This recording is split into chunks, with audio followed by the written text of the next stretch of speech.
नमस्कार, हे तुमचं सगळ्यांचं स्वागत आहे. आज आपण एका अशा विषयावर बोलणार आहोत ज्याने हजारो उमेदवारांच्या डोक्याला अक्षरशः ताप दिलाय. तो शब्द आहे पेसा भरती. हो, आणि हा शब्द ऐकला की मनात लगेच प्रश्न येतात. बरोबर. पेसा भरती म्हणजे नेमकं काय? ही फक्त आदिवासी उमेदवारांसाठीच असते का? पवित्र पोर्टलच्या शिक्षक भरतीचं काय होणार? आणि हो, ते मानधन तत्वावर काम करणाऱ्यांचं प्रकरण काय आहे? आज आपल्याकडे या सगळ्या प्रश्नांची उत्तरं आहेत. आणि ती कुठे आहेत? तर थेट दोन महत्त्वाच्या शासन निर्णयांमध्ये. एक आहे ऑक्टोबर 2024चा आणि दुसरा अगदी लेटेस्ट 11 फेब्रुवारी 2026चा. म्हणजे आपण आज फक्त नियम वाचणार नाही आहोत, तर त्यामागची गोष्ट, ती कायदेशीर लढाई आणि आता उमेदवारांसाठी पुढे काय आहे हे सगळं सोपं करून सांगणार आहोत. अगदी. आपला उद्देश हा आहे की ही चर्चा संपल्यावर पेसा भरतीबद्दल कोणताही संभ्रम राहणार नाही. चला तर मग सुरुवात अगदी मुळापासून करूया. हे पेसा क्षेत्र म्हणजे काय आणि हा कायदा का आणला गेला? स्थानिक आदिवासींना त्यांच्या भागातल्या प्रशासनावर जास्त अधिकार मिळावेत, हाच उद्देश होता, बरोबर? अगदी बरोबर पकडलंय. पेसा म्हणजे PSA, panchayat extension to scheduled areas act. बघा, सोप्या भाषेत सांगायचं तर आपलं संविधान काही भागांना अनुसूचित क्षेत्र म्हणून ओळखतं. अच्छा. जिथे आदिवासी समाजाची संस्कृती, त्यांच्या परंपरा जपल्या जाव्यात, हा त्यामागचा विचार आहे. आणि पेसा कायदा काय करतो तर ह्याच क्षेत्रामध्ये तिथल्या ग्रामसभांना जास्त अधिकार देतो. म्हणजे तिथल्या संसाधनांवर आणि प्रशासनावर पहिला हक्क तिथल्या लोकांचा. अगदी. आणि म्हणूनच हा विषय फक्त जमिनीपुरता मर्यादित नाही, तर तिथल्या प्रशासकीय पदांशी पण जोडलेला आहे. आणि म्हणूनच 29 ऑगस्ट 2019 रोजी राज्यपाल महोदयांनी एक अधिसूचना काढली आणि त्यात 17 संवर्ग म्हणजे 17 प्रकारच्या पदांबद्दल नियम ठरवले. ही नेमकी कोणती पदं आहेत ज्यांच्यावरून एवढा सगळा गोंधळ झाला? हो, ही ती सगळी पदं आहेत जी थेट गावच्या विकासाशी जोडलेली आहेत. बघा, या यादीत तलाठी, ग्रामसेवक, कृषी सहाय्यक, आरोग्यसेवक, आरोग्य सेविका आणि शिक्षक सुद्धा. हो, आणि शिक्षक. त्याचबरोबर अंगणवाडी पर्यवेक्षिका, पशुधन पर्यवेक्षक. म्हणजे थोडक्यात गावगाड्याचा जो कणा असतो ना, ती सगळी महत्वाची पदं यात आहेत. ठीक आहे. म्हणजे 2019 मध्ये या पदांसाठी भरती सुरू झाली. जागा होत्या साधारण 6,931. सगळं व्यवस्थित सुरू होतं. मग अचानक प्रक्रिया थांबली का? कायदेशीर अडचण काय आली नेमकी? इथेच या कहाणीत एक मोठा ट्विस्ट आहे. 2019च्या त्या अधिसूचनेत एक तरतूद होती की या 17 संवर्गातली 100% पदं ही फक्त आणि फक्त स्थानिक अनुसूचित जमातीच्या म्हणजे ST उमेदवारांमधूनच भरली जातील. एक मिनिट, 100%? हो, 100%. आणि याच निर्णयाला सर्वोच्च न्यायालयात आव्हान दिलं गेलं. अच्छा, म्हणजे आव्हान आरक्षणाला नव्हतं, तर ते 100% आरक्षणाला होतं. अगदी बरोबर. याचिकाकर्त्यांचा मुद्दा साधा होता. ते म्हणाले की पेसा क्षेत्रात आदिवासी समाजासोबतच इतर समाजाचे लोकही कित्येक पिढ्यांपासून राहतात. हो, हे खरंय. अशा वेळी 100% जागा फक्त एकाच समाजासाठी ठेवणं हे संविधानाच्या समानतेच्या अधिकाराचं उल्लंघन आहे. आणि या कायदेशीर लढाईमुळे भरती प्रक्रिया अगदी शेवटच्या टप्प्यात आलेली असताना शासनाला थांबवावी लागली. अरे देवा, म्हणजे विचार करा त्या उमेदवारांचा. निवड झाली आहे पण नोकरीचं काही खरं नाही, भविष्य पूर्णपणे टांगणीला लागलं होतं. खूप खूप मोठी अनिश्चितता होती. आणि मग यावर शासनाला काहीतरी तात्पुरता उपाय शोधावाच लागला. हो, नाहीतर गावागावांमध्ये सगळा कारभारच ठप्प झाला असता. आणि तेच झालं होतं. तोच मुद्दा ऑक्टोबर 2024च्या शासन निर्णयात आहे. विचार करा, जवळजवळ 6,931 पदं वर्षभरापेक्षा जास्त काळ रिकामी. दुर्गम आदिवासी बहुल गावांमध्ये शिक्षण, आरोग्य सगळं थांबलं होतं. आणि मग याच अपवादात्मक परिस्थितीतून त्या मानधन तत्वाचा जन्म झाला. बरोबर. सरकारने एक मधला मार्ग काढला. त्यांनी ठरवलं की जी भरती प्रक्रिया थांबली आहे त्यातल्या गुणवत्ता यादीनुसार जे पात्र उमेदवार आहेत त्यांना आपण तात्पुरतं मानधन तत्वावर कामावर घेऊया. आणि त्यांना मानधन किती मिळत होतं? मानधन हे त्या पदाच्या सुरुवातीच्या पगाराएवढंच होतं, पण हा नियमित पगार नव्हता तर मानधन होतं. हा फरक खूप महत्वाचा आहे. म्हणजे ही पर्मनंट नोकरी नव्हती? त्या GR मध्ये हे स्पष्ट लिहिलं होतं का? हो, अगदी स्पष्टपणे. त्यात म्हटलं होतं की या नियुक्त्या सर्वोच्च न्यायालयाच्या अंतिम निकालाच्या अधीन असतील. म्हणजे हा फक्त प्रशासकीय गाडा सुरू राहावा म्हणून केलेला एक तात्पुरता उपाय होता. म्हणजे त्या उमेदवारांसाठी एकाच वेळी दिलासा पण होता आणि डोक्यावर टांगती तलवार पण होती. अगदी. नोकरी मिळाली पण ती उद्या राहील की नाही याची भीती होतीच. ही होती तात्पुरती सोय. पण आता 11 फेब्रुवारी 2026च्या शासन निर्णयाने हे सगळं चित्र बदललं. सुप्रीम कोर्टाचा निकाल आला आणि भरतीचा मार्ग मोकळा झाला. मग आता नवीन नियम काय आहेत? 100% आरक्षण तर गेलं, हे नक्की. हो, ते तर गेलं. आणि इथेच या नवीन निर्णयाचं महत्त्व आहे. सर्वोच्च न्यायालयाच्या आदेशानुसार शासनाने एक समतोल साधायचा प्रयत्न केलाय. त्यांनी काय केलंय तर पेसा क्षेत्रातल्या गावांची आदिवासी लोकसंख्येच्या टक्केवारीनुसार विभागणी केली आहे. ओके, म्हणजे लोकसंख्येवर आधारित 2 वेगवेगळे नियम बनवलेत. बरोबर.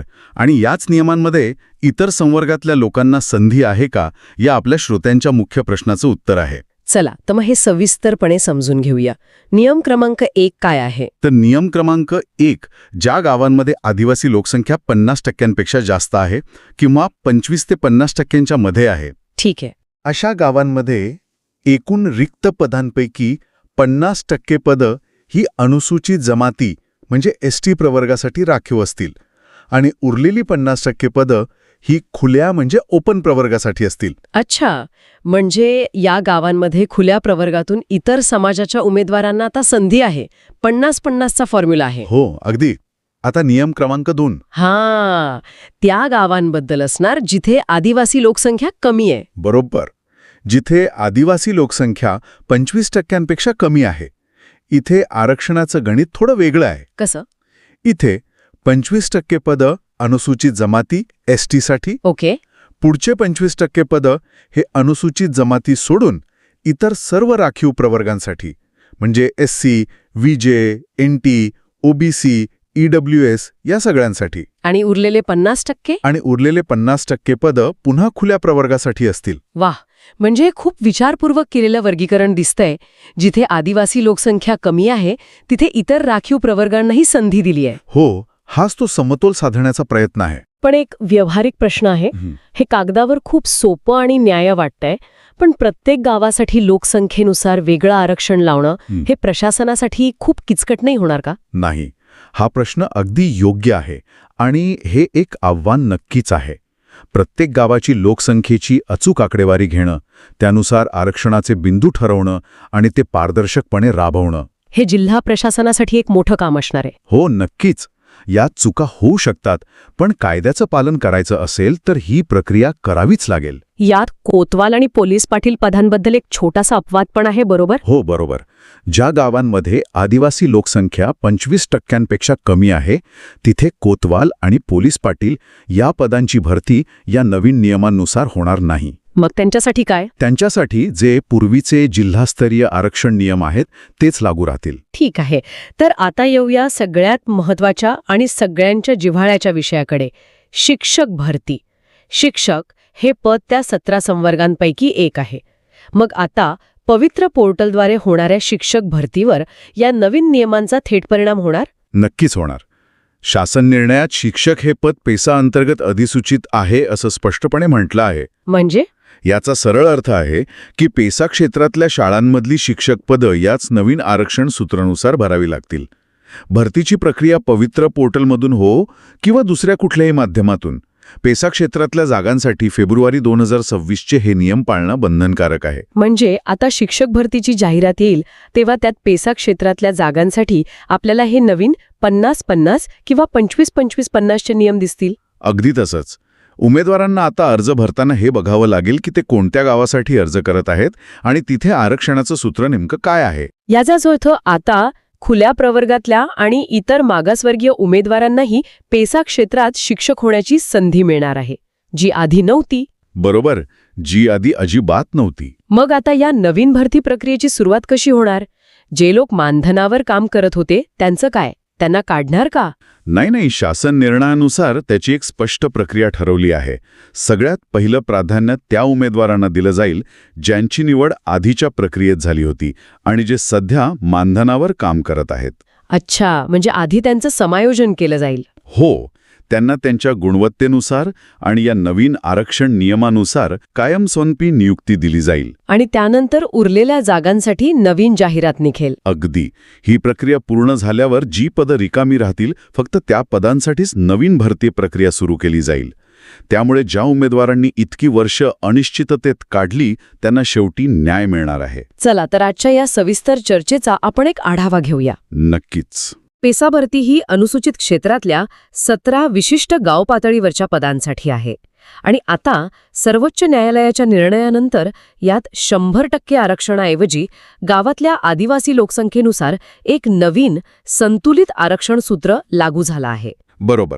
ज्यामुळे आता अनुसूचित जमातींसोबतच खुल्या आणि इतर राखीव प्रवर्गातल्या उमेदवारांसाठी या क्षेत्रात नोकरीच्या संधी तयार झाल्या आहेत. आणि जी भरती प्रक्रिया थांबली होती ती आता पुन्हा सुरू झाली आहे. सुरुवात आधी निवड झालेल्या मानधनावरील उमेदवारांना कायम करण्यापासून होईल. आणि हो, सगळ्यात महत्त्वाचं, शिक्षक भरतीलाही हेच नियम लागू असतील. अगदी. खरंच एका मोठ्या कायदेशीर लढाईनंतर संविधानाचा विचार करून प्रशासनाने एक व्यावहारिक तोडगा काढल्याचं दिसतंय. यामुळे प्रशासकीय अडचण तर दूर होईलच, पण हजारो उमेदवारांनाही एक आशेचं किरण दिसलं आहे. पण एक गोष्ट लक्षात ठेवायला हवी. कोणतीही नवीन सिस्टीम सेट व्हायला वेळ लागतो. सुरुवातीला याच्या अंमलबजावणीत काही अडचणी येऊ शकतात, पण हे एक महत्त्वाचं आणि सकारात्मक पाऊल आहे. अशात काय परिणाम होऊ शकतो? हा खूप खोल विचार करायला लावणारा प्रश्न आहे. हो ना, म्हणजे लोकसंख्येचं गणित बदललं की आरक्षणाचं गणित बदलेल. या सततच्या बदलामुळे प्रशासनात एक प्रकारचं स्थैर्य राहील का? यावर नक्की विचार करा. पुढच्या वेळी भेटूया एका नवीन विषयासह.